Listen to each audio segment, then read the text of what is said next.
What's up, everybody? Got a GodforgeQuests video for you today. I'm not gonna lie, we're on take 2 here. Did my summons while recording and kinda totally threw me off from what I wanted to make the video about. I did get Svarog, and I did get more legendaries today than I have in the past 9 days combined. So that was really cool. But I still didn't get what I'm after. I know she may not be the #1 pick, but I am trying real hard to get Vivian on one of my accounts. I think a buff extender's real good, the rest of her kit looks good, and other reasons to show support for someone close to Godforge. But yeah, I basically just wanted to make a 1-week check-in, throw a couple tips out there and a couple things to look for. You can see I'm a little late. We just hit reset and we're on day 9 now. This is my main account, do have premium unlocked. You can see the 3 slots going, almost maxed out on Aether. But where I want to start is on my free-to-play account.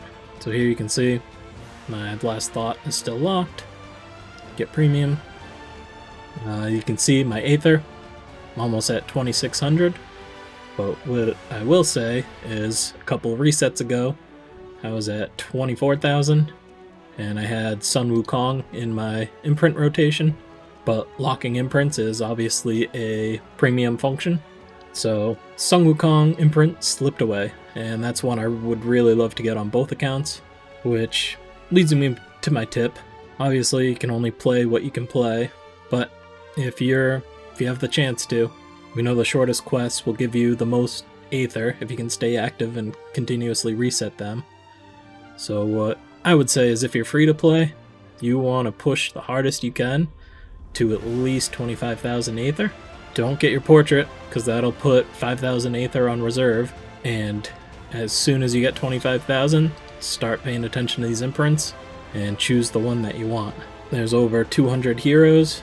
I'm not sure exactly how many legendaries, but there's probably 3 to 4 times as many hero imprints that you can get compared to weapons. So I think if you're free to play, you want to rush to 25,000 Aether, pay attention to the imprints, choose the one that you want to lock it in, and then you can kind of coast on your weapon, because weapons, I mean, this is probably the second or third time I've had Aegis, at least the second time I've had Aten, at least the second time I've had Ame no Nobuku. The weapons, they'll come back frequently because there aren't that many legendaries in the pool. So I think it's most important to lock in your imprint as soon as you can, and then you can kind of coast a little. I wouldn't go too crazy because you do want to give yourself a good amount of time to choose a weapon before the event runs out. Right now it's set to end at January 31st. They said there might be a chance they extend it, but why take the chance? Get it done sooner better than later. But yeah, that's kind of my big thing. It's for free to play. If you're premium, you don't need to worry about it. If I switch back to my main, you can see I'm practically maxed out on Aether already, and it's only been 2 more days since my free-to-play. So that's a huge Aether difference, plus with the locking function. You can see I have Forge Fire locked right now. You can take your time if you buy premium, because you can just lock in what you want. But I guess while we have weapons open, I'll touch on it real quick. These 2 right here are my favorites so far.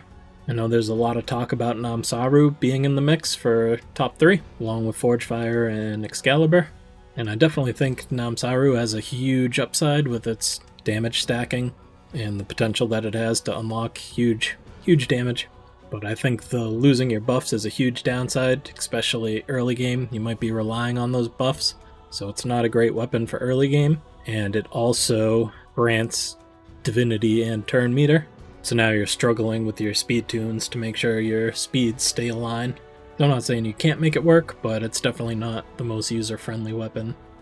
So for me, it's between these 2, Forge Fire and Excalibur. Excalibur is great, increased damage by all allies for each buff placed by this hero, and it's only for buffs that are active that are placed by the hero that places them wearing this weapon. And that's kind of what has me leaning towards Forge Fire. Excalibur, you're helping the whole team, but it's conditional by how many buffs are active and placed by this hero. It's not like you're getting buffs from the whole team unless the whole team's wearing Excalibur. So I think Forge Fire is the most user-friendly and early game friendly, because right off the rip you're getting reduced damage received by 10%, and you get the effect does not receive damage per wave until this hero takes their first turn. So any time you can reduce damage and take no damage, that's obviously a huge benefit to the team. So that's why I have this one locked in. I know one knock against Forge Fire is they can get CC'd and then you're stunned or asleep and you lose your turn. I know it's not a great fix, but you could use something like the Heimdall passive, so if you know you're going to have a buff on your hero, maybe you have a gear set or something that gives them a buff as soon as they get a turn, or you know someone on your team will go first and get the buffs up, or as a passive to place buffs at the start of the fight.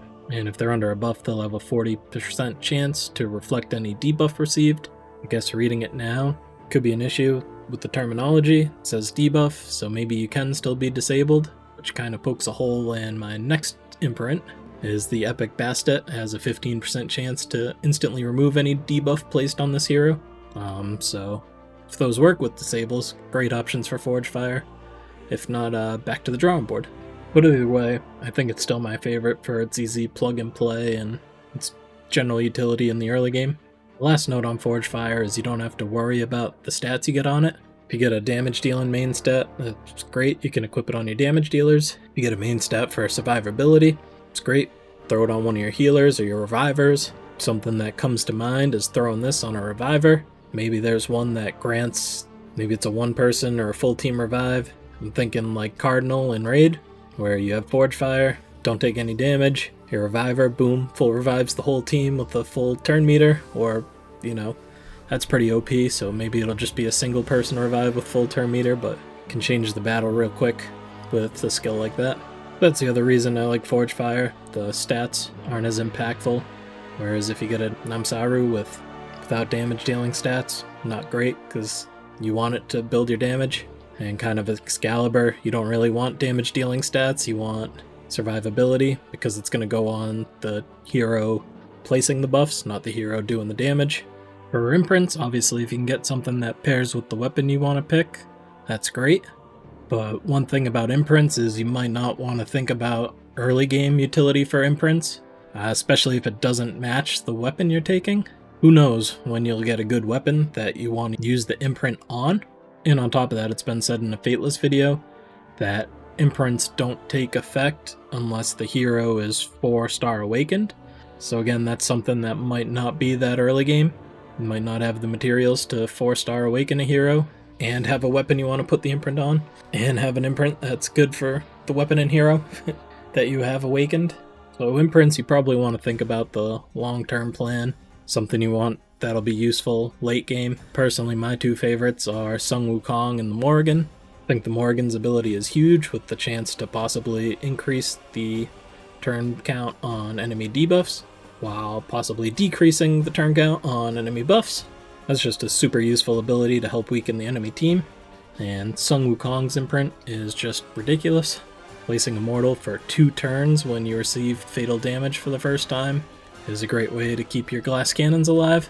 And also having a 25% chance to join an ally's attack is just a huge way to get more damage out of your damage dealers. To wrap it up for heroes, obviously I already said I'm looking for Vivian, but I do think support is a great way to go.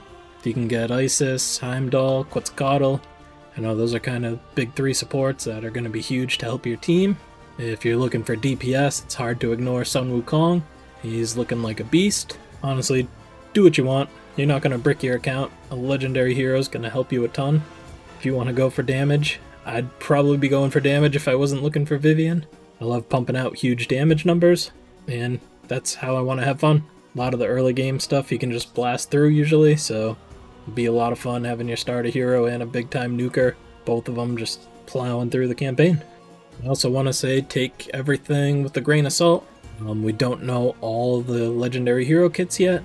There is supposed to be something coming on the Godforge website that I don't know if they said they're going to show all the kits or if it's just going to be a quick breakdown of what each hero does. But right now we're missing a ton of info on a bunch of legendaries, so it's smart to just lock one in and then save your summons. Your summons don't reset, so save your summons until that page gets put up in January. And also, we're not even at early access yet.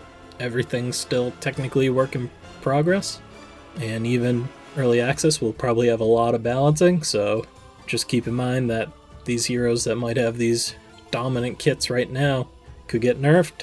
Some lackluster heroes could get buffed. Just be careful with your pick. Have fun with it. Choose something you know you'll want. And go from there. That's all I have for this one. Hopefully some of that was useful and helps you out. If I can do a quick shameless plug from my cluster. I'm part of ELT, a great group, and we've done a ton of gathering information together, so I used a lot of resources that have been shared on the Godforge Discord as well as our own, so keep a lookout for those, and if you're interested, join our Discord, check us out, join up. I'll have a link to the Discord in the description.